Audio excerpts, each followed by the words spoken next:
Dennis, if not for 2024, at least for Akwatia, you don't think Musa deserves an apology? I'll come to that. Let me stick to the substantive matter. Our democracy is bigger than an individual. So let me first of all congratulate the NDC for winning Akwatia by election. But I think the biggest congratulations goes to the people of Akwatia. And I was there, in and out. I'll tell you what, I think the resilience the Akwatia people showed is one that almost every constituency must show in order to safeguard our democracy.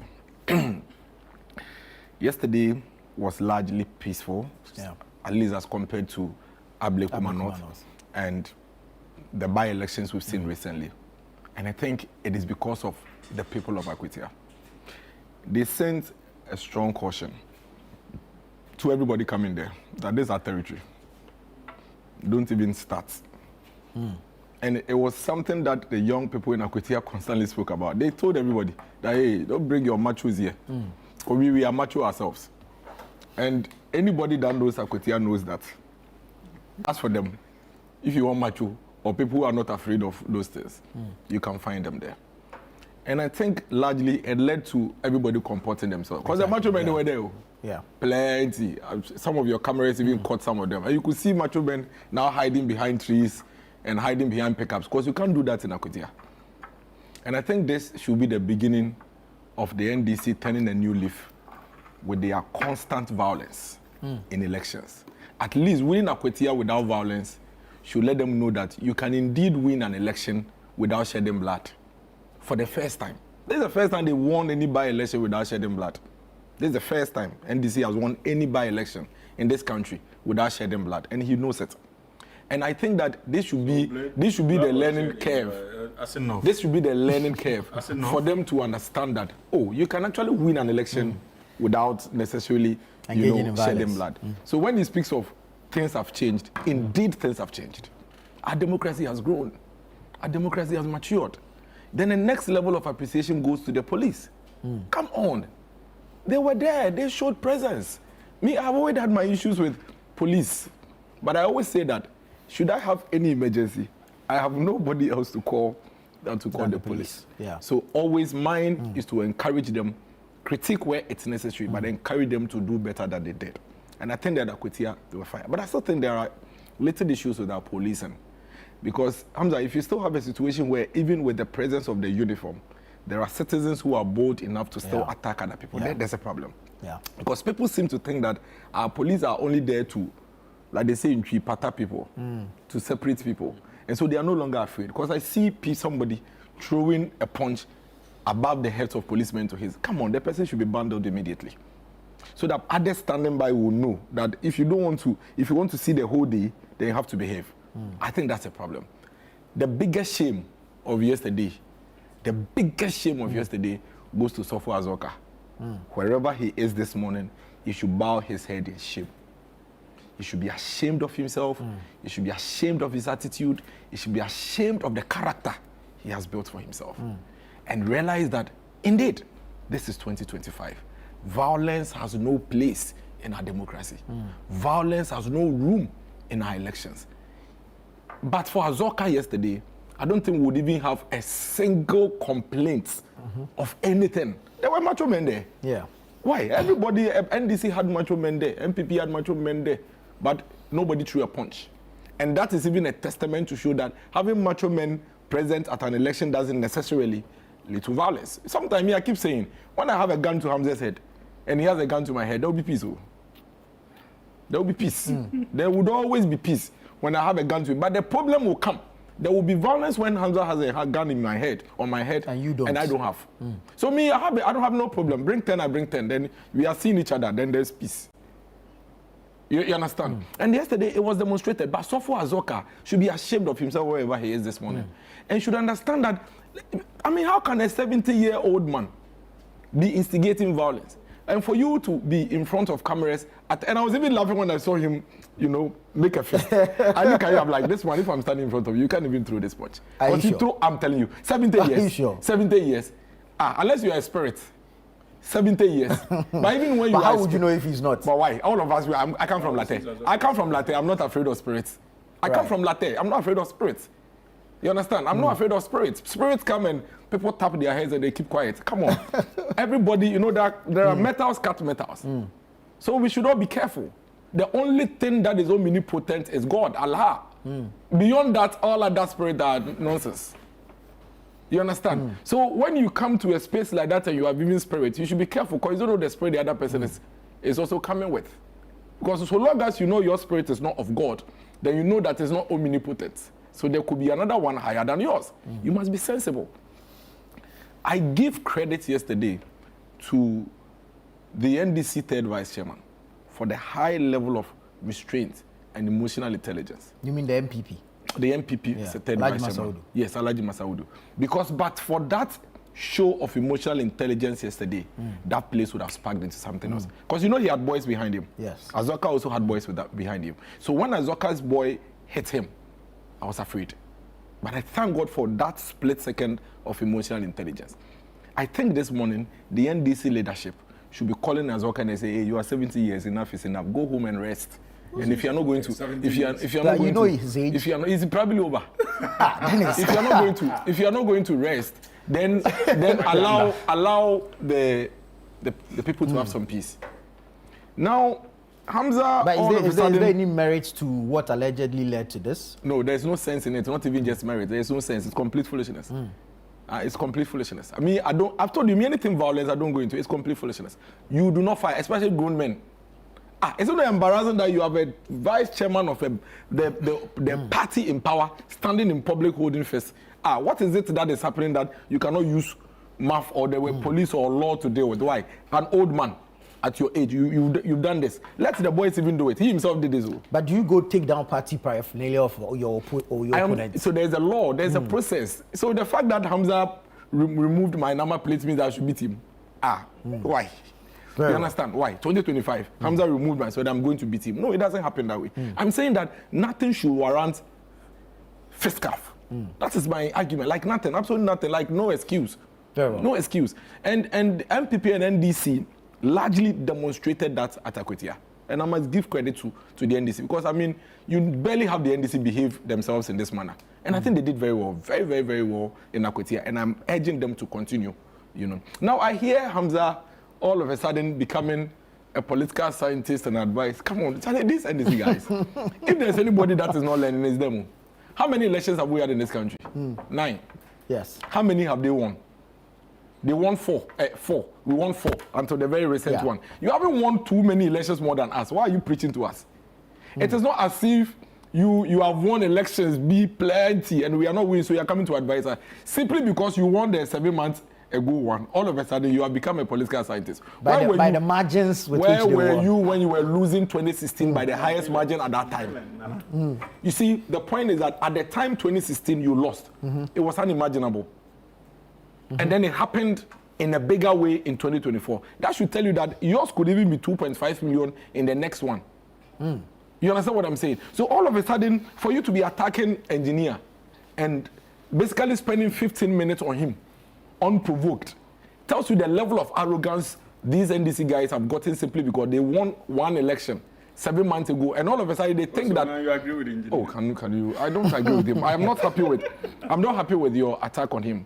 That and then don't come and cut me. I watched the time. He did 25 minutes. He didn't do 25 minutes. Dennis, he didn't do 25 minutes. Okay, you let me continue. This is your timer. We need to check it. This is your timer needs to be audited. Let me continue. So you see, the NDC all of a sudden have won an election 9 months ago. And all of a sudden they are the best political scientists in this world. And I ask myself, how many have you won over us? Come on, we've had 9 elections. We won 4. You've just won your 5th one. So you don't have anything superior over us. Whatever we did, that made us remove your military regime, okay, in 2000. And then we came to power between 2000 and 2008. We'll do it again and come to power in 2028. Whatever we did, that made us remove your party in 2016 and came back to power for the last 8 years. We'll do it. If you had all this sense, all these political acumen, you were in opposition for 8 years. You just came back. You were in opposition for 8 years. You couldn't win election in 2016. They've seen the light. You couldn't win election in 2020. Okay? Why are you all of a sudden pointing to yourself the best political strategies in this world? And who says you cannot win an election in this country with even one region. If the numbers say so. We are running a system that says that you get 50 plus one of the people who turn out. Yeah. So all this region thing, stop it. You think it doesn't hold water? It doesn't work? Because we don't vote on tribal line. We don't go and put tribes in places and say this tribe come with this tribe. It doesn't matter. But wouldn't it be better for you if you are winning in more regions than it doesn't matter now? It doesn't matter. You think we should just stick to the numbers? It is population. The numbers is what they say. That thing is majority. Majority. Why are you discounting the efficacy of the majority? So if, for example, there are 20 regions, and out of the 20 regions, I win one, and the one is the majority, you are saying we should ignore it. We are talking about voice of every voter. And you are talking about geographical and political demarcations. Political demarcations. We are talking about the voice of each voter. Every citizen must have a voice. It is the voice of the majority of the citizens that matter. And you are talking about political demarcations. We don't run that kind of system in Ghana. When we begin to run that kind of system, then we talk about you are criticizing the engineer, telling him that he should accept the system we run. And you are making some other bogus, analysis. So you think you have national representation irrespective of the political demarcation? The national representation is about the numbers you get when you have the majority. It is about the numbers. It is about the numbers. The law says that when we go into an election, get 50 plus 1. If you get 50 plus 1, the law says that is the national representation that you have. Now, Nana, the NDC speak, and sometimes I wonder what it is that they think they are doing or where they think they are. We're in this country. When the NDC split into 3, they didn't die. They split into 3. Do you remember NDP? Obeda Samoa? Yeah. Francis Esiam. Where did they come from? Where did they come from? Didn't they go and pour pepper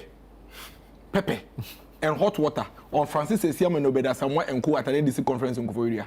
Bedizedin and Co. Did they die? Is NDC not here? Why is he preaching to us and making it look like NDC? And he says from 1992. Which 1992? Since 1992, your party has split into 3. Since 1992. How dare you? Because you won power in 7 months, all of a sudden, you are arrogating to yourself a certain invisibility. Since 1992, your party, do you remember Fonka Games? Never in the history of this country could anybody imagine that the founder's wife, the founder of the NDC's wife, would leave the party and form a party. Yeah. What moral authority do you have to make it look like you are some superpower? You are no superpower. You won an election in 2024, just as MPP won an election in 2016 and 2020. Keep quiet. Focus on the job. Fix the situation. As we speak, you have crudely removed the Chief Justice of the Republic of Ghana based on allowances and based on the transfer of her own subordinates. That is what you should be worried about. If there is anybody that is putting or threatening our democracy, it is your party and your government and the manner in which you are destroying every institution in this country. Fix that. As we speak, dollar has come down, but prices are high. Fix it. As we speak, gold holders are keeping the gold in their pockets because you are monopolizing the gold and you are giving them prices they don't want. Fix it. As we speak, the dollar that you made so much noise about and came all the way to 10, and you said that it was coming to 5, in the last 2 days has risen and almost hitting 12 cedis. Even when it was 10 cedis, Aboagye was selling it for 13 cedis. Today, it is 12 cedis. Fix it. As we speak, students in Abri girls, some of them are having only 1 meal in a day. Some are sleeping on the floor. Fix it. Those are the things that you should concentrate on. You see, there is no law that says that when you won 2024 elections, the entire country was mortgaged to you. The country had given you a mandate. Leave MPP's business to ourselves. If you didn't die after your party split into 3, if you didn't die after your party split into 3, then MPP will not die. If you didn't die, when the founder, do you know now Aboagye Rollins is a co-founder of the NDC? You know how formidable she was in the formation of the NDC. She has left your party. You didn't die. We will not die. The MPP is the most democratic party you can think of in this country. We will not die. We would fix ourselves. We will reorganize ourselves. We will remobilize ourselves and make sure that we take power away from the NDC and save this country from the incompetence in 2028. So yours is not to be concerned about MPP. Yours is to look at how the basic things you promise the people you are unable to do. Those are the things you should. Right, wrap it up for me. Now, wrap it up for me. In his attack with on engineer, he goes about and says, "Which minister did you see there?" He's lying. Who did you see? Sam George was there. In fact, let me tell you something. Not on election. Let me tell you something. I remember on Sunday, on our way from one community to the other, I was in the vice president convoy. Sam George actually. You the vice? Oh no, you mean Dr. Bauda? Yes, former vice president. Right. Sam George actually asked us to park so that his convoy will pass. Former vice president too. I'm telling you, and he actually passed us. He passed. I was like, hey, Charlie. But he's your friend. Yes. He told you so over here. Oh, Missy Opaya, I catch the vice president convoy. Told the vice president convoy to park. That was when I realized that Charlie. Power sweet. Power, yeah. Like, in fact, I was regretting because I realized I didn't use power. That's why you actually felt the loss. He was there. The Upper East Regional Minister was in Akwatia, all the way from Upper East. In fact, go to the Upper East Regional Coordinating Council Facebook page. He has posted his campaign he's doing at Akwatia on that page. And I'm sure Hamza is not happy about that because Hamza is an intellectual. He won't understand why you would post your campaign for NDC in Akwatia on the Upper East Regional Coordinating Council's page. But he's there. Which minister wasn't there? The chief of staff himself spent days in Akwatia. There's nothing wrong with it. Absolutely nothing wrong with that. I disagree with engineer if he sought to make a point that there was something wrong with it. There's nothing wrong. But Hamza should have been lying and creating an impression that the engineer doesn't know what he's talking about. That I will not take. I am here to protect. I'm here to protect citizens who are attacked. But as I respond. Oh no, why would you respond?